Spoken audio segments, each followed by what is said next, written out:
নমস্কার বন্ধুরা, গতকাল আনন্দবাজার পত্রিকায় এরকম একটা আর্টিকেল পাবলিশ হয়েছে, সব লক্ষ্মী নন অন্নপূর্ণা বাদ 5.5 লক্ষ।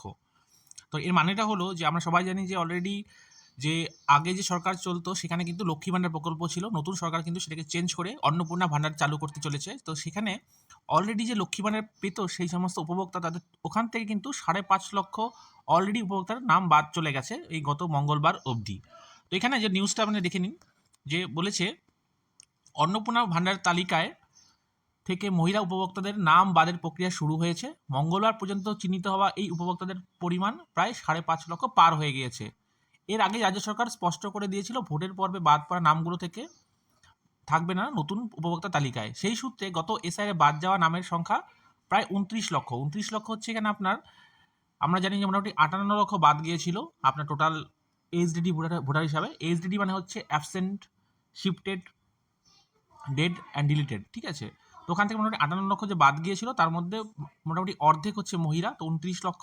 সেই তুলনায় প্রায় 19% আপনার অলরেডি বাদ চলে গিয়েছে এখানে। তো এখানে আপনার দেখুন অলরেডি বলেছে 5.5 লক্ষ বাদ চলে গেছে মঙ্গলবার অবধি। তো এখানে এর ফলে রাজ্য সরকারের সাশ্রয় হবে সেটা হচ্ছে প্রত্যেক মাসে 165 কোটি টাকা এবং আপনার গোটা বছরে 1982 কোটি টাকা, ঠিক আছে।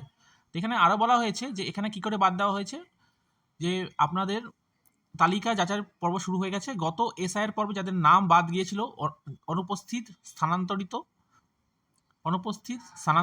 মৃত এবং ডুপ্লিকেট, এই সমস্ত যে ভোটার আছে ওখান থেকে কিন্তু সেই লিস্ট হিসাবে আপনার যে পুরনো লক্ষ্মী ভাণ্ডারের লিস্ট আছে সেখান থেকে কিন্তু মিলিয়ে আপনার নতুন লিস্ট তৈরি করা হচ্ছে আপনার অন্নপূর্ণা ভাণ্ডারের জন্য। এখানে আরও বলা হয়েছে যাদের নাম এখনও ট্রাইব্যুনালে বিচারাধীন তাদের নামও চিহ্নিত করতে বলা হয়েছে, তবে চূড়ান্ত সিদ্ধান্ত না হওয়া পর্যন্ত বিবেচনাধীনেরা যোজনার সুবিধা পাবেন, ঠিক আছে। যতক্ষণ না আপনার চূড়ান্ত সিদ্ধান্ত না আসে ততক্ষণ কিন্তু ওনারা আপনার অন্নপূর্ণা ভাণ্ডারের টাকাও পাবেন। কিন্তু এই চিহ্নিতকরণের পরে যদি আপনার যে আবেদন সেটা মঞ্জুর হয়ে যায় তাহলে পাবেন, অথচ আপনার না হলে কিন্তু আপনার অন্নপূর্ণা ভাণ্ডারও বন্ধ হয়ে যাবে।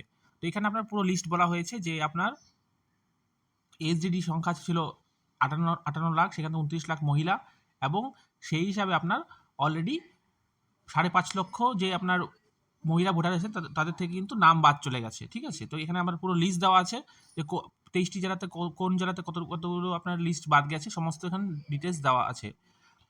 এখানে এটাও বলা হয়েছে লক্ষ্মী ভাণ্ডারের যে আয়ের মানদণ্ড কোনো না থাকলেও কিন্তু অন্নপূর্ণা ভাণ্ডারে মহিলা উপভোক্তাদের আয়কর দিলে তিনি কিন্তু প্রকল্পে আওতা থাকবে না, সেই হিসাবে কিন্তু আরও নাম কিন্তু এই লিস্ট থেকে বাদ যেতে পারে, এটা আশঙ্কা করা হচ্ছে। তো এই ছোটো ভিডিওতে আপনাকে এইটুকুই আপডেট দেওয়ার ছিল। তো আশা করি ভিডিও আপনার ভালো লেগেছে। ভালো লেগে থাকলে আমাদের চ্যানেলকে অবশ্যই সাবস্ক্রাইব করে দেবেন এবং ভিডিওটি লাইক করে দেবেন। থ্যাংক ইউ, ভালো থাকবেন।